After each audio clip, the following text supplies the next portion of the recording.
अस्सलाम वालेकुम। आप सबको जश्न आज़ादी बहुत बहुत मुबारक हो। पाकिस्तान में हर साल 14 अगस्त को यौम आज़ादी का जश्न मनाया जाता है और ये जश्न उस दिन को याद करके मनाया जाता है जब पाकिस्तान इस दुनिया के नक्शे पर उभरा। पाकिस्तान को कायम करने का मकसद और पाकिस्तान को और पाकिस्तानी रियासत को वजूद में लाने का मकसद एक आज़ाद मुस्लिम रियासत का तस्वुर था। लेकिन जब भी पाकिस्तान या फिर आज़ादी का लफ्ज़ आता है तो एक सवाल अक्सर मेरे कानों के पर्दों से टकरा कर मेरे जहन में उभरता है और वो सवाल ये है कि क्या है पाकिस्तान। और इसका जवाब मेरे आबा व अजदाद की तालीम और तारीख़ की किताबों से मुझे यही मिलता है कि आज़ाद लोगों की सरजमीन है पाकिस्तान, शहीदों के लहू से बना मुल्क है पाकिस्तान, इकबाल का ख्वाब, लियाकत की कुर्बानी और कायद की मेहनत का समर है पाकिस्तान। मेरी इज्जत, मेरी वक़ार, मेरे पहचान, मेरी शान है पाकिस्तान। है जुर्म अगर वतन की मिट्टी से मोहब्बत, है जुर्म अगर वतन की मिट्टी से मोहब्बत, ये जुर्म सदा मेरे हिसाबों में रहेगा, ये जुर्म सदा मेरे हिसाबों में रहेगा। हम हर साल 14 अगस्त को पाकिस्तान का जश्न बहुत पुरजोश अंदाज में मनाते हैं, लेकिन क्या हमें आज़ादी का मतलब पता है? आज़ादी का मतलब है बेखौफ, लेकिन हमारे सरों पर तो हर वक्त खौफ की तलवारें मंडलाती रहती हैं।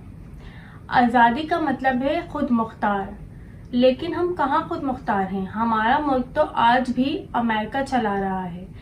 जिस मुल्क में आज़ादी का ये मतलब है कि जिस मुल्क में तालीमी इदारों का ये हाल हो कि अगर वहाँ पर कोई पढ़ा लिखा इंसान जाता है नौकरी के लिए और अगर वो उर्दू बोलता है तो उसे नौकरी नहीं दी जाती। क्यों? क्योंकि उसे अंग्रेज़ी नहीं आती। तो हम कैसे कह सकते हैं कि हम एक आज़ाद मुल्क के बाशिंदे हैं? जिस मुल्क में आज़ादी का ये मतलब है कि वाटर कूलर के ग्लास तक जंजीरों से जकड़ कर रखा जाता है, तो उस मुल्क में इंसान के खाक आज़ाद होंगे। जिस मुल्क में सियासतदानों की तरक्की का ये आलम हो कि उनकी दौलतों में दिन दुगनी और रात चुगनी इजाफा होता हो, तो हम कैसे कह सकते हैं कि हम आज़ाद हैं? और जिस मुल्क में आज़ादी मनाने का मकसद नौजवानों के नज़दीक सिर्फ ये हो कि बाइकों के सलेंसर फाड़ फाड़ कर लोगों को परेशान करना हो, तो हम कैसे कह सकते हैं हम आज़ाद हैं? इस मुल्क में आज़ादी सिर्फ उन लोगों को, उन दहशत गर्दों को हासिल है। क्यों? क्योंकि उनका जब दिल चाहता है और जिसे दिल चाहता है वो मार देते हैं। आज़ादी एक बहुत बड़ी नेमत है और हमने ये मुल्क बहुत सी कुर्बानियाँ देकर हासिल किया है।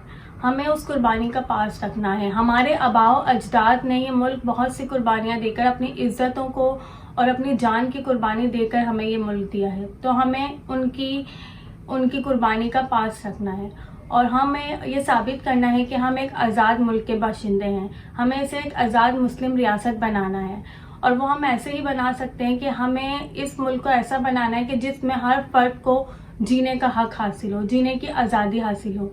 हमें इसे एक ऐसा मुल्क बनाना है कि जहाँ अगर हम घर से बाहर जाएं तो हमारे सरों पर यह खौफ ना हो कि हमारे घर पर कोई डाका डाल देगा।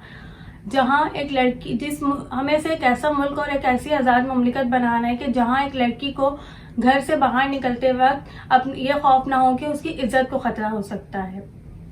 हमें इसे एक ऐसा मुल्क बनाना है कि जहाँ अगर बाप, भाई और शौहर घर देर से आए तो उनकी माँ, बीवी और बेटी को ये खौफ ना हो कि कहीं वो किसी की गोली का निशाना तो नहीं बन गए। तो हमें इस मुल्क को एक ऐसा मुल्क बनाना है और हमें इस मुल्क को एक ऐसा मुल्क बनाना है कि जहाँ कोई तालीम याफ्ता शख्स और कोई भी हुनरमंद इंसान को नौकरी हासिल करने के लिए इस मुल्क से बाहर ना जाना पड़े। उसके लिए इस मुल्क में भी इतने ज़्यादा नौकरी के मौके हों कि वो अपने मुल्क को छोड़कर कहीं बाहर ना जा सके। वतन ये मिट गया तो तुम भी मिट जाओगे यारों, वतन ये मिट गया तो तुम भी मिट जाओगे यारों, कि इसको ज़िंदगी मानो कि इससे बाहर तुम्हारा कुछ नहीं यारों, कि इसको ज़िंदगी मानो कि पाकिस्तान से बाहर तुम्हारा कुछ नहीं यारों।